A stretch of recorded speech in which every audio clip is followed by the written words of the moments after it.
Vous voulez épargner mais n'y arrivez pas? Voici 10 raisons qui vous freinent. Et comment les corriger?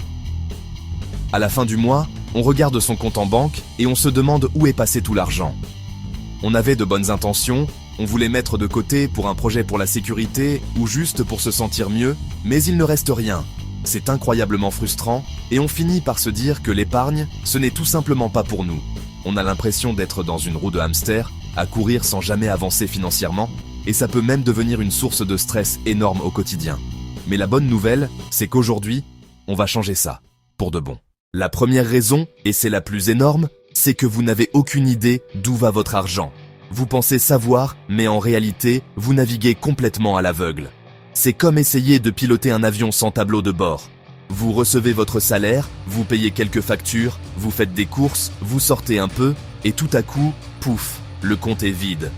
Le problème n'est pas forcément que vous dépensez trop, mais que vous ne savez pas où vous dépensez. Cet argent qui disparaît, ce sont les dépenses fantômes. Un café par-ci, un abonnement oublié par-là, une petite commande en ligne. Mis bout à bout, ces petites sommes deviennent un monstre. L'impact est dévastateur. Vous n'épargnez rien. La solution est radicalement simple. Pendant les 30 prochains jours, suivez chaque centime que vous dépensez. Utilisez une application, un carnet ou même les notes de votre téléphone. Peu importe l'outil, l'important est de tout noter. Le café à 2 €, le pain au chocolat, l'abonnement Netflix, absolument tout. C'est le diagnostic qui va révéler toutes les fuites. Une fois les infos en main, créez un budget simple. Prenez vos revenus, soustrayez vos dépenses fixes, décidez combien va aux courses, aux loisirs et surtout à l'épargne. Ce n'est pas une prison, c'est votre plan de vol. Vous reprenez enfin les commandes. La deuxième erreur, essayez d'épargner avec des dettes à taux élevés. C'est comme remplir un seau percé. Vos intérêts vident votre épargne. Je n'arrive pas à épargner parce que je ne gagne pas assez. Quand on a un petit salaire, chaque euro compte. L'idée d'épargner peut sembler absurde. Le problème, c'est que cette mentalité crée une prophétie auto-réalisatrice. La vérité, l'épargne n'est pas une question de montant, c'est une question d'habitude. Devenez maître de la micro-optimisation, traquez réduction, utilisez le cashback, renégociez vos forfaits et aides, explorez des revenus complémentaires, vendez, livrez, babysitting, freelance. Commencez à 20 €, 10 € ou 1 € par jour. Automatisez le virement à la paie. Votre cerveau cherche la gratification et tout l'exploite. Pub, promo limitée, achat en un clic. Quelques secondes plus tard, vous avez acheté sans réfléchir. Vous échangez un futur solide contre quelques secondes de plaisir. C'est un très mauvais deal. Mettez des barrières. La règle des 30 jours pour tout achat non essentiel. 50 €, mettez-le en liste. Ne faites pas les courses le ventre vide. Ayez une liste. Désabonnez-vous des newsletters. Supprimez les apps shopping. Désactivez les cartes enregistrées.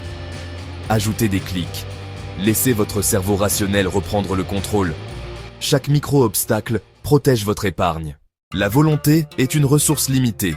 Si votre épargne repose dessus, vous allez échouer.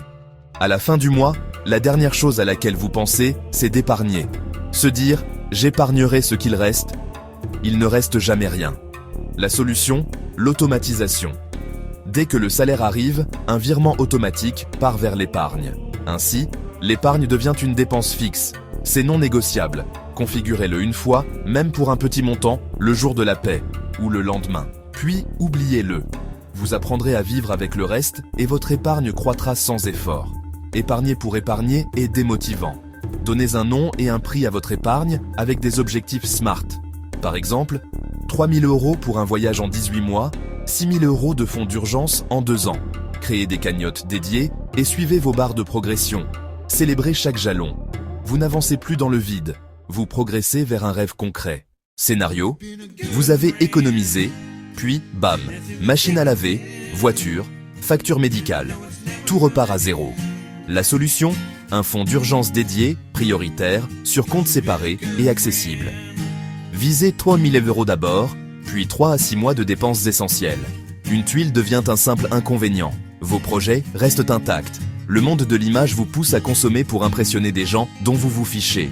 Vous sacrifiez votre sécurité au regard des autres. Nettoyez vos réseaux, suivez ce qui vous élève. Fixez un budget, sortie, resto. Une fois atteint, stop. Proposez un pique-nique, une balade. Entourez-vous de personnes alignées avec vos valeurs. Le vrai succès, ce n'est pas d'avoir l'air riche, c'est d'être financièrement serein. Et ça n'a pas de prix. La finance intimide, on fait l'autruche. L'ignorance coûte cher. Commencez par les bases. Budget, intérêt composé, fonds d'urgence. 15 minutes par jour. Puis, l'ennemi invisible, l'inflation et l'inflation du style de vie. Vos dépenses grimpent aussi vite que vos revenus. Renégociez contrat, comparez, MDD, achat en gros. Et appliquez la règle 50-50 sur chaque augmentation. On a démonté les 10 obstacles. Vous avez des solutions concrètes. Choisissez une erreur. Commencez aujourd'hui. Suivez vos dépenses 30 jours. Virement au taux de 10 €. Désabonnez-vous des promos. L'épargne, c'est de la bienveillance pour votre futur vous.